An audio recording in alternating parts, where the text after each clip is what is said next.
बिस्मिल्लाहिर्रहमानिर्रहीम। हमने ये वाली बात की कि रेडियो एक्टिविटी के अंदर एक अनस्टेबल न्यूक्लियर डिफरेंट तरह की रेडिएशंस एमिट करता रहता है। ये रेडिएशंस कितनी तरह की होती हैं? तो जो तीन मोस्ट इंपॉर्टेंट टाइप्स हैं जिनकी शक्ल में रेडिएशन हो सकती है, अल्फ़ा पार्टिकल की शक्ल में हो सकती है, बीटा पार्टिकल की शक्ल में हो सकती है, या गामा रेज़ की शक्ल में हो सकती है। सो अब हम थोड़ी तफसील से जो है इन तरह की रेडिएशंस को, इन रेडियो एक्टिव रेज़ को हम थोड़ा डिस्कस करेंगे। जो अल्फ़ा पार्टिकल है बेसिकली ये हीलियम का न्यूक्लियस होता है जिसका मास नंबर यानी एटॉमिक मास जो है वो 4 होता है, जबकि इसका न्यूक्लियर चार्ज यानी एटॉमिक नंबर जो है वो 2 होता है। या साफ आसान लफ्ज़ों में आप यूँ कह सकते हैं कि अल्फ़ा पार्टिकल जो है ये मजमूआ है 2 प्रोटॉन्स और 2 न्यूट्रॉन्स का, जो कि हीलियम का न्यूक्लियस होता है। मैं फिर से रिपीट करता हूँ कि जो अल्फ़ा पार्टिकल है ये मजमूआ है 2 प्रोटॉन और 2 न्यूट्रॉन का, जो कि बेसिकली हीलियम का न्यूक्लियस है। तो एक ये शक्ल है जिस शक्ल में रेडियो एक्टिव डिके की पॉसिबिलिटी बनती है।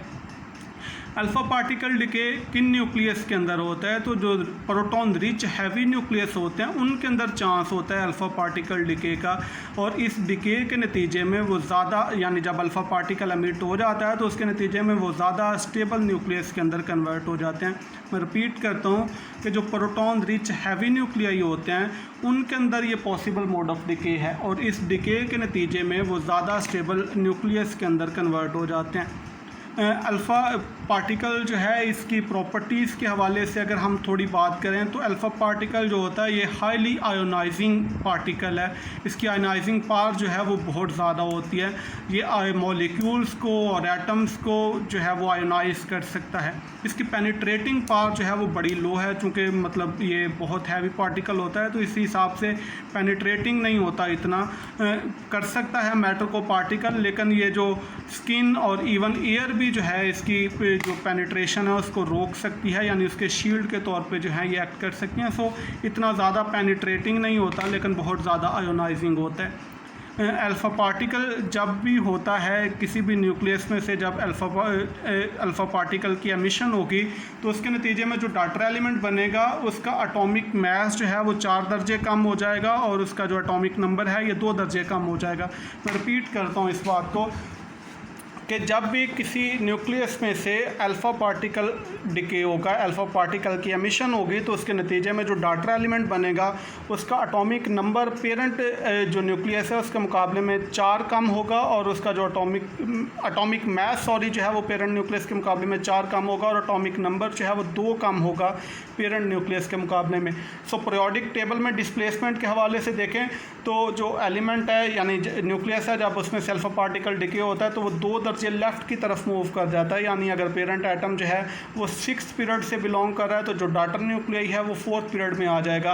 अगर पेरेंट न्यूक्लियस जो है वो 3rd में है तो जो डाटर न्यूक्लियस है वो 1st ग्रुप में आ जाएगा। तो 2 दर्जे लेफ़्ट की तरफ जो है वो एलिमेंट मूव कर जाएगा। फिर से मैं एक दफ़ा रिपीट करता हूँ कि अल्फ़ा पार्टिकल डिके के नतीजे में एटॉमिक मास जो है वो बाय 4 कम हो जाएगा और एटॉमिक नंबर जो है वो बाय 2 कम हो जाएगा, और पीरियोडिक टेबल में डिस्प्लेसमेंट भी इसी तरह से होगी कि 2 दर्जे लेफ़्ट की तरफ जो है वो मूव कर जाएगा एलिमेंट। मिसाल के तौर पे यहाँ पे आप देखें कि पोलोनियम है, पोलोनियम में से जब अल्फ़ा पार्टिकल का डिके होगा, यानी जो पेरेंट इसमें न्यूक्लियस है वो ये वाला पोलोनियम है, जब इसमें से डिके होगा अल्फ़ा पार्टिकल का तो आपके पास जो डाटर न्यूक्लियाई बनेगी वो लेड 82 वाला बन जाएगा, और ये अल्फ़ा पार्टिकल है जो एमिशन हुई है बेसिकली, जो कि हीलियम का न्यूक्लियस है। सो आप इस जो न्यूक्लियर इक्वेशन है इसको आप देखें कि हमने पोलोनियम से स्टार्ट किया जिसका एटॉमिक नंबर 84 था, और लेड जो है वो डाटर न्यूक्लियाई बना जिसका एटॉमिक नंबर 2 दर्जे कम होकर 82 हो गया, और पोलोनियम का जो एटॉमिक मास है 215 है, और लेड का एटॉमिक मास जो है वो 211 है, यानी बाय 4 जो है इसमें कमी आ गई। और डिस्प्लेसमेंट भी आप देख सकते हैं कि पोलोनियम जो है वो 6th जो 4th पीरियड है उसमें आपका जो है वो आ गया, यानी 2 दर्जे पीछे की तरफ जो है वो मूव कर गया एलिमेंट। तो यही वाली इस स्लाइड के अंदर यही वाली बात जो है वो शो की गई है कि एक न्यूक्लियस है, एटम है जो कि अनस्टेबल है, जिसको हमने एक्स का नाम दे दिया, उसका एटॉमिक नंबर Z है और उसका जो मास नंबर है वो A है। जब उसमें से बीटा जो अल्फ़ा पार्टिकल है उसकी एमिशन हो जाएगी तो जो डॉटर न्यूक्लियाई बनेगी वो ये वाला वाई बनेगा, जिसमें आप देखें कि उसका एटॉमिक नंबर जो है वो उसमें से हम अब 2 माइनस हो जाएगा पेरेंट न्यूक्लियाई से, और उसका जो एटॉमिक मास है वो 4 माइनस हो जाएगा पेरेंट न्यूक्लियाई से। और जो अब डॉटर न्यूक्लियाई बना है वो अब ज़्यादा स्टेबल एटम है।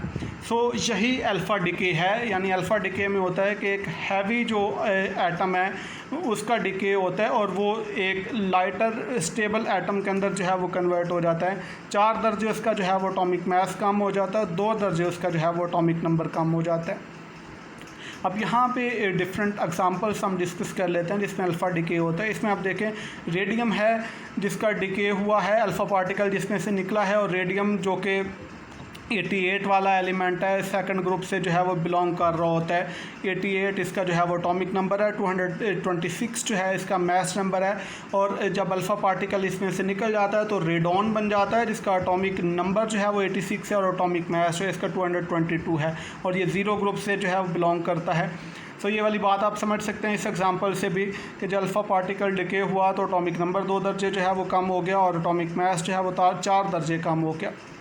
अब यहाँ पे आप कुछ जो है वो एक्सरसाइज कर सकते हैं, आप पहचान सकते हैं कि कहाँ से हम स्टार्ट करेंगे और कौन सा एलिमेंट जो है वो बनेगा। सो ये कुछ एक्सरसाइज के तौर पे आप इन चीज़ों को ले सकते हैं। मसलन हम यहाँ पे कहते हैं कि एक एलिमेंट एक्स है, जी उसका एटॉमिक नंबर है और ए उसका एटॉमिक मास है, अल्फ़ा पार्टिकल की एमिशन हुई, नया एलिमेंट जो है वो वाई बना जिसका मास नंबर 2 दर्जे कम हो गया, सॉरी एटॉमिक नंबर 2 दर्जे कम हो गया, मास नंबर 4 दर्जे कम हो गया। स्टार्टिंग मटेरियल अगर रेडॉन है, जो पिछली स्लाइड में हम बात कर रहे थे, तो जो डॉटर न्यूक्लियाई है वो सॉरी अगर स्टार्टिंग मटेरियल रेडियम है तो जो डॉटर न्यूक्लियाई है वो रेडॉन होगा, जो 2 दर्जे उसका एटॉमिक नंबर कम होगा और 4 दर्जे उसका जो है वो मास नंबर कम होगा।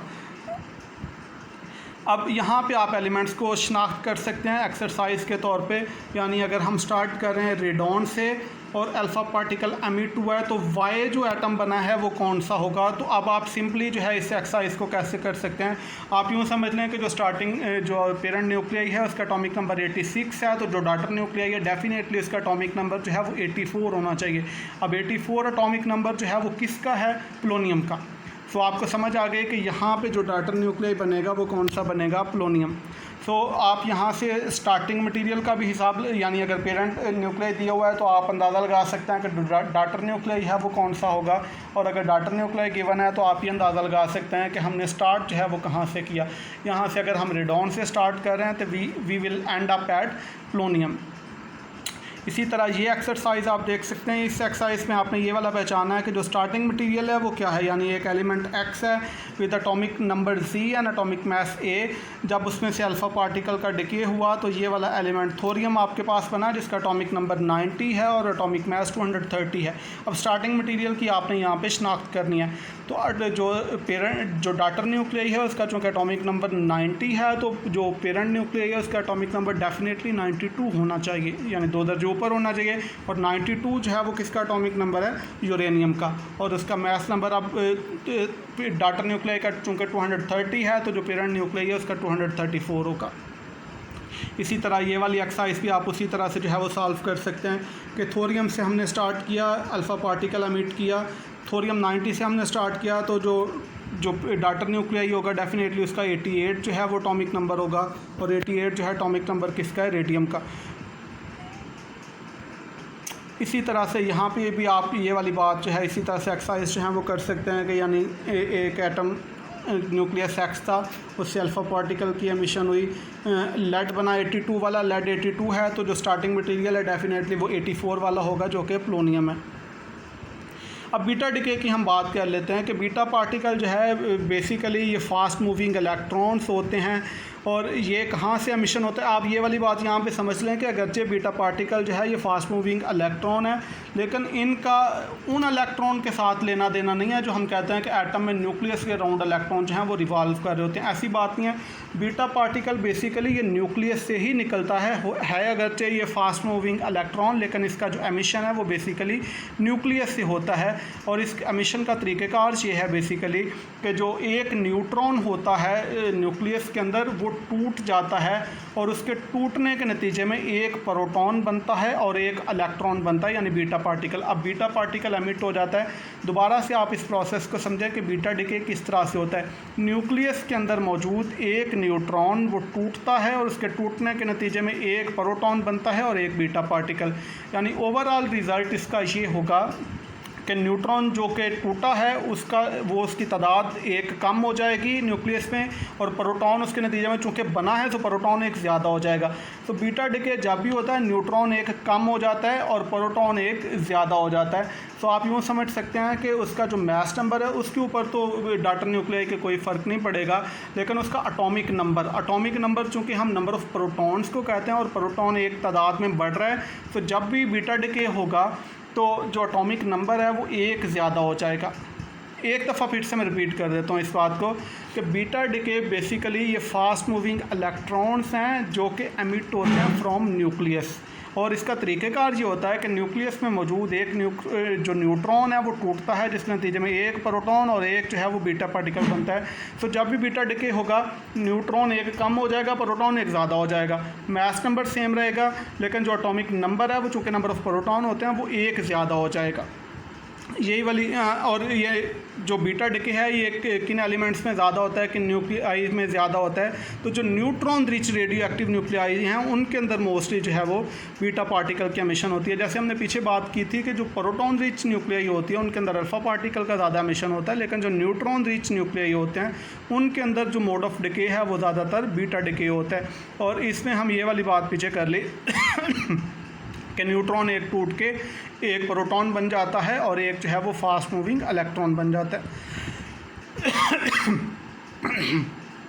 इस स्लाइड में फिर से आपको वही बात नज़र आ रही है जो पीछे हमने बात कर ली कि बीटा डिके जब भी होगा तो न्यूट्रॉन जो है वो एक कम हो जाएगा लेकिन एक एक्स्ट्रा प्रोटॉन बन जाएगा। उसके नतीजे में होगा ये कि जो एटॉमिक नंबर है वो इंक्रीज़ हो जाएगा बाय 1 और जो मास नंबर है वो सेम रहेगा, क्योंकि ओवरऑल न्यूट्रॉन और प्रोटॉन की तादाद जो है उनका मजमूआ जो है वो सेम ही रहेगा।